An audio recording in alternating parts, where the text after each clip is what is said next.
I invested my time and money from my business in coaching for myself. And I will tell you, if you ever work with a coach and they don't have a coach themselves in some capacity, then that may be a warning sign. This year specifically, I am being coached in a program that is designed to help me grow my skills to serve organizations better with how I partner with clients, solve their problems, and create impact for leaders and organizations as a whole. And that investment from the business that I prioritize for my own development is over $15,000 a year. Welcome to You Belong in the C-Suite podcast. You are ambitious in life and in your career, but something is missing. You want to bring more of your passion to what you do. Because let's be honest, you pour a ton into your work, and it needs to mean more. I'm your host, Laura Eigel. I'm a mom, wife, PhD, coach, advocate, introvert, and indoor rowing fanatic. I'm passionate about living a life that's in line with my values. We'll give you the actionable tips and tools you need to lead with your values, make a difference, and have career success. The world needs more diversity and authenticity in the top jobs at organizations. Your leadership belongs there. You belong in the C-Suite.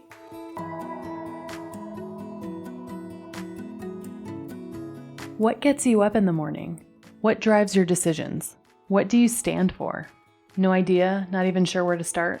I use my values to guide my life and career. It's the basis of how I've built boundaries for myself and stuck to them. Are you ready to dig into what matters to you? Go to thecatchgroup.com to download your free values worksheet. That's thecatchgroup.com to download your free values worksheet to get to your core values and take action on what matters most.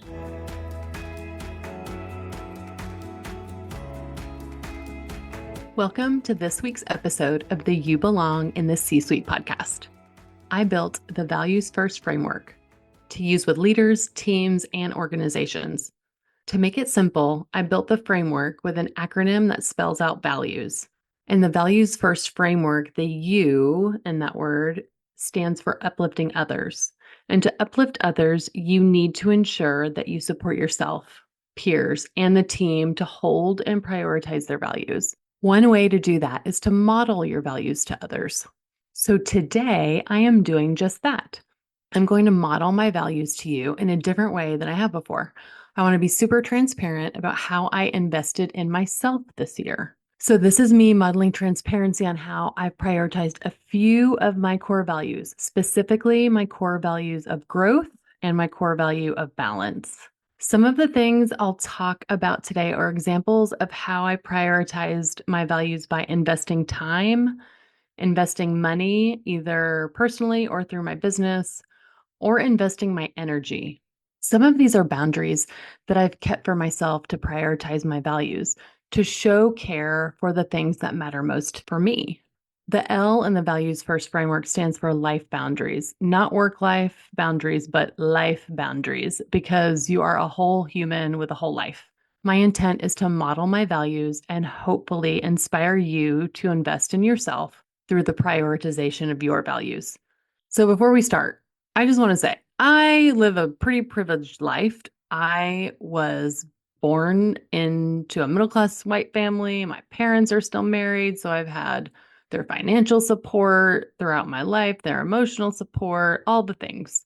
I got to go to college that mostly didn't have any undergraduate debt, a little bit when I finished that, but it allowed me to pursue graduate school and then get my PhD, which I funded with scholarships and financial aid loans. Then that enabled me to advance my career. That plus my achievement orientation led me to be pretty career focused. With that privilege and hard work, I'm in the position now to live a life that my early career self couldn't even have dreamt of. And not everybody is in my position. Some of you that are listening to this didn't have the support systems that I had growing up. Even now, I have the support of living near extended family, having supportive friends, and an amazing spouse that is truly an equal partner. That said, I'm still going to talk about the stuff that I prioritize for myself and my values, and I'm going to do so unapologetically because it shouldn't be a taboo topic. I wished I had heard more leaders talk about this kind of stuff, and so I'm going to talk about it here. And I've worked too hard to build boundaries to invest that time, money, and energy. And I want to be open and transparent about that. So I'm modeling that for you today. Remember, these are decisions that I made for myself. You can make different decisions for you, or you could do the same for yourself and prioritize your values. And I hope you really do. First, I want to share the things that I did to care for my value of growth. I'm going to talk about 3 topics in this category: coaching, therapy, and rowing. Yes, coaching, therapy, and rowing. First, let me tell you about how I define my value of growth. Growth is my own growth. Now, I am a coach and a facilitator and a consultant by profession. And I do that every day for my clients through my value of development, developing others. But growth means my own growth. And I've shared this quote before, but I heard it in an episode from Amy Porterfield's podcast called Online Marketing Made Easy that resonated with me deeply. And it's, if you aren't uncomfortable, you aren't learning. So my value of growth means I'm learning and evolving. So that often means uncomfortable. And I want to hold myself accountable to being uncomfortable so that I can stay growing and evolving. And here's how I do that. First, coaching. I invested my time and money from my business in coaching for myself. And I will tell you, if you ever work with a coach and they don't have a coach themselves in some capacity, then that may be a warning sign. This year specifically, I am being coached in a program that is designed to help me grow my skills to serve organizations better with how I partner with clients, solve their problems, and create impact for leaders and organizations as a whole. And that investment from the business that I prioritize for my own development is over $15,000 a year. And I will tell you, it is worth every penny. So, how does it help me live my value of growth? It gives me access to peers leading companies that are doing similar things in their businesses so I can learn from them. It gives me content to try out new things, maybe that I wouldn't have tried before because I didn't feel confident doing it. It gives me the space to share my wins and my learning moments, those uncomfortable ones, but in a supportive space. It helps me identify blind spots in my business that I've been ignoring or not placing a priority on because maybe it isn't my favorite thing to do. I also get to get real-time feedback. That's helpful not only for me, but ultimately it helps me get the impact that my clients need. And for this example, I'm caring for my value of growth by investing my money, my time, and energy in that coaching program. The second thing that I'm doing to care for my value of growth is prioritizing therapy. Really, I could have put this one in multiple buckets of living my values, but I purposefully put it here because truly it is uncomfortable sometimes. So I know I'm growing. Here's my take on therapy. Everyone can benefit from it. I need a coach and I need a therapist. They're for 2 very different things. And although sometimes the topics intersect, I think they serve different purposes. But I am a big pro therapy person. I have a therapist that I sometimes see weekly, or sometimes it is every other week, depending on scheduling. But lots of things come up in therapy. But the best part about it is that it gives me a way to prioritize and process emotions that I've tucked away or pushed down. I don't know about you, but sometimes that's what I do. If someone asks me how I'm doing, even if I'm not fine, you'll probably hear me say, I'm fine. You know, that meme of the dog standing in a room where everything is on fire and he says, it's fine. I'm fine. That's sometimes how I feel. So therapy gives me a space to not be fine. And in therapy, my therapist will call me out when I minimize an emotion or gloss it over or change topics quickly so I don't have to feel a feeling that is uncomfortable. And instead, I sit in the uncomfortableness of that feeling, if only for a few minutes to really feel it. And then it passes and I can process it. And in that room, I'm uncomfortable, but I'm growing. The third example that I'll share of investing and my value of growth is in rowing. So I've talked about it a couple of times on the podcast. There's a whole episode about rowing and leadership. We'll link it in the show notes. But this one also could probably be put in with balance, my core value of balance too. But for this conversation about growth and being uncomfortable, I'm putting it squarely within my core value of growth. Again, because sometimes I'm uncomfortable there. I'm uncomfortable because I'm still learning. I'm not a super seasoned rower on the water yet, and I'm still learning and putting myself out there every time I get in the boat. For example, this summer I signed up for my first regatta. That is a fancy word for a rowing race. I wasn't sure if I would like it, but I knew that it would give me an experience that I hadn't had before. So I leaned into that discomfort and signed up. And ooh, it was definitely a growth experience. It wasn't just uncomfortable, it was sometimes pure chaos.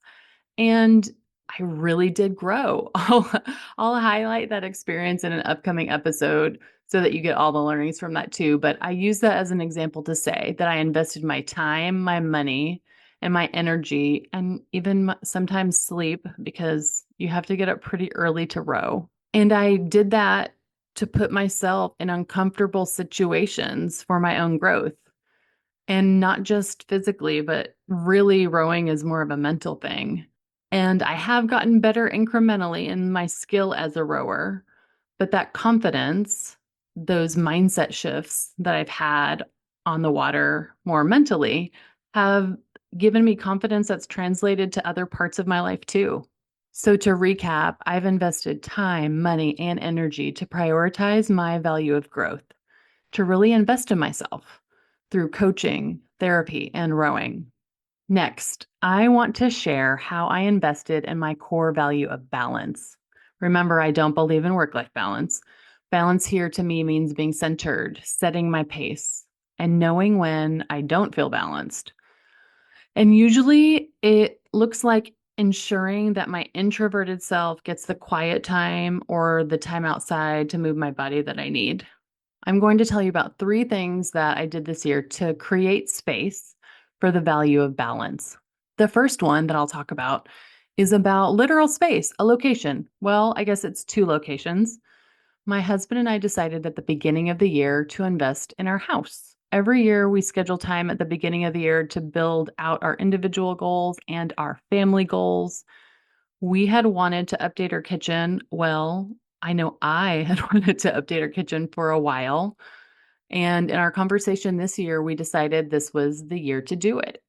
And of course, with any renovation, it grew to include other things. We added some stuff in the living room and game room. So it got a little bit bigger than we originally anticipated.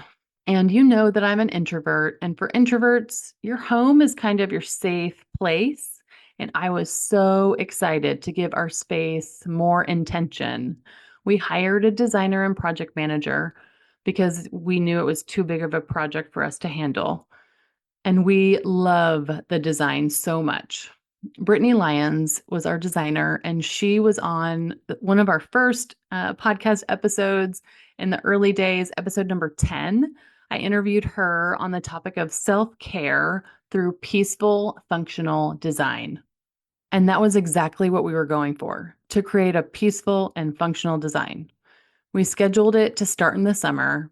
We planned vacations to be out of the house for it. However, as so many renos do, we had a few setbacks and it pushed the timeline back, and we ended up being out of our house longer than we anticipated. And that was way more stressful than I thought it would be, especially for me who likes being at home. In addition, we often work from home, and I realize that I, in fact, cannot work in the house while contractors are renovating.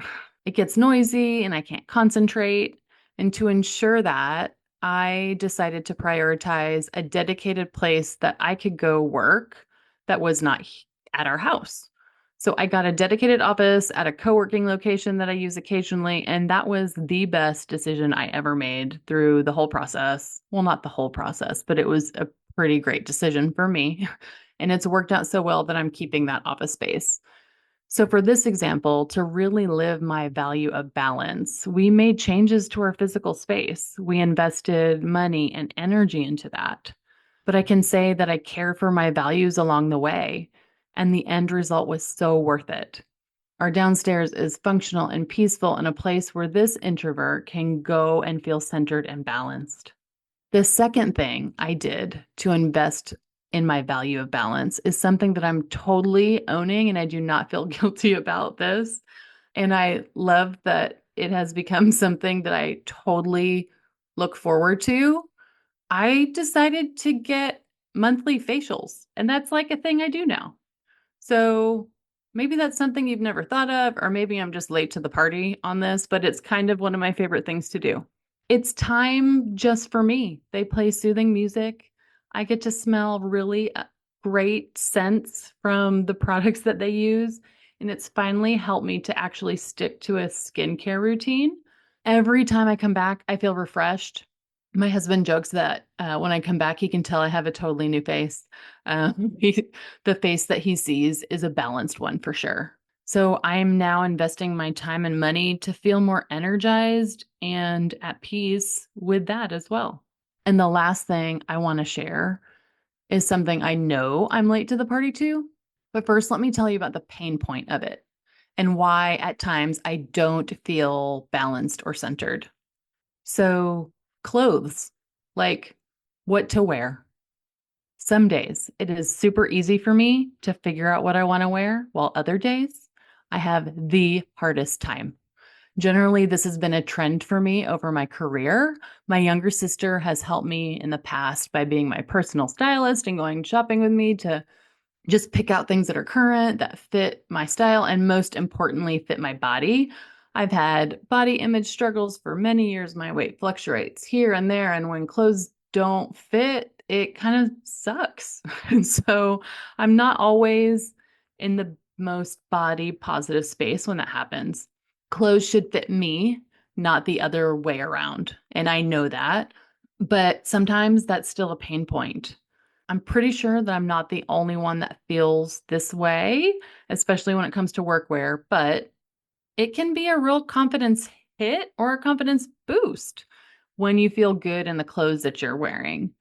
So back to the thing that I invested in. Last year, I could not figure out what to wear to this wedding that I was really looking forward to. So my sister suggested that I rent something on Rent the Runway. I had forgotten that that even existed. For those of you who don't know, Rent the Runway is a company that you can rent clothes from. You can pick out something on their app, they send it to you, you try it on and you wear it. After you're done, you return it. You pay a fee to rent it and you can buy it if you want, but usually people rent the clothes and then send them back when they're done for like an event or something. There's lots of companies that do this now. The benefit is that you don't have a bunch of dresses, in this example, in your closet that you invested in and you only wore like one time. So I used Rent the Runway for that wedding and then realized that not only do they have like things for special events, they have regular clothes too. Of course they do.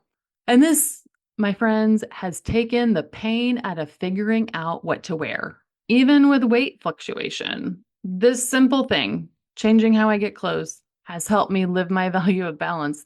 I'm not spending a ton of time trying to figure out what to wear or going shopping because I choose several items to be sent to me and then I can send them back when I'm done.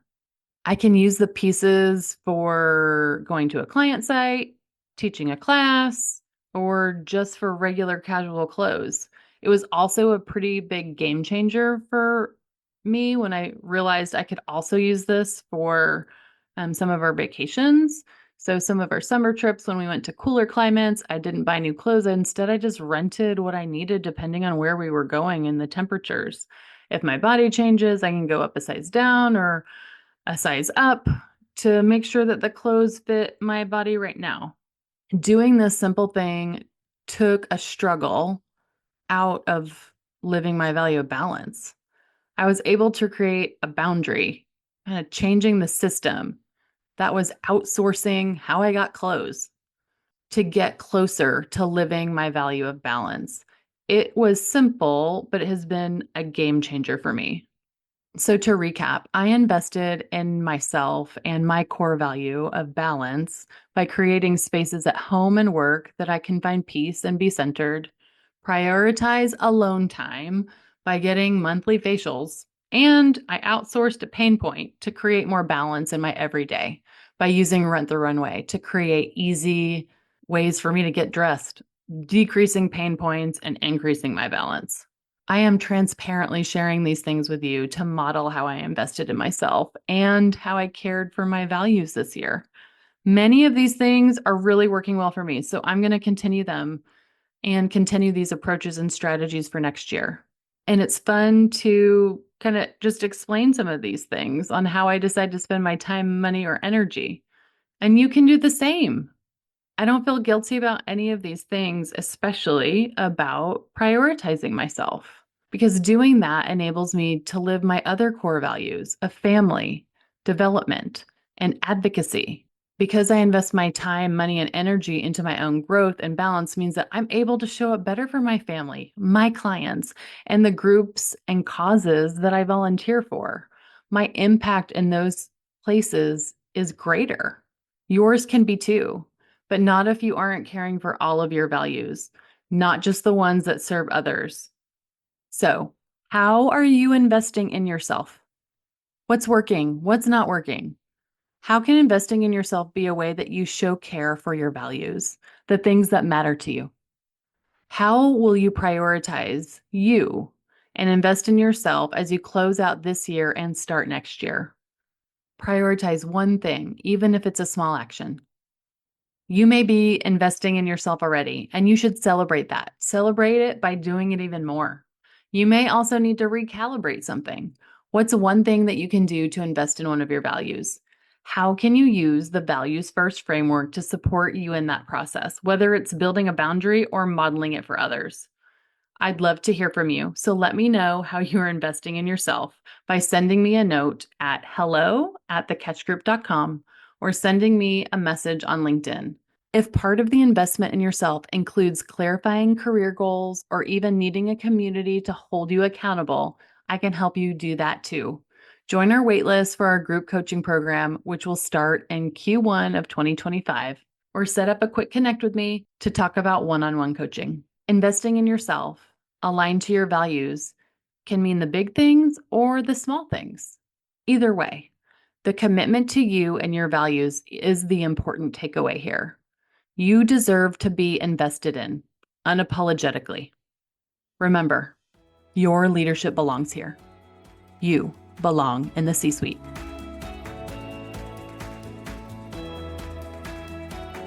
I want to thank you so much for listening to the You Belong in the C-Suite podcast. If you are enjoying this content, please remember to rate and review on Apple Podcasts. By leaving a review, you are helping others find this content. We will be featuring 5-star reviews on air in upcoming episodes.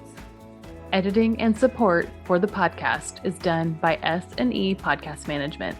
To get more tips and tools to help you live a life guided by your values, go to thecatchgroup.com. Keep your boundaries and take care.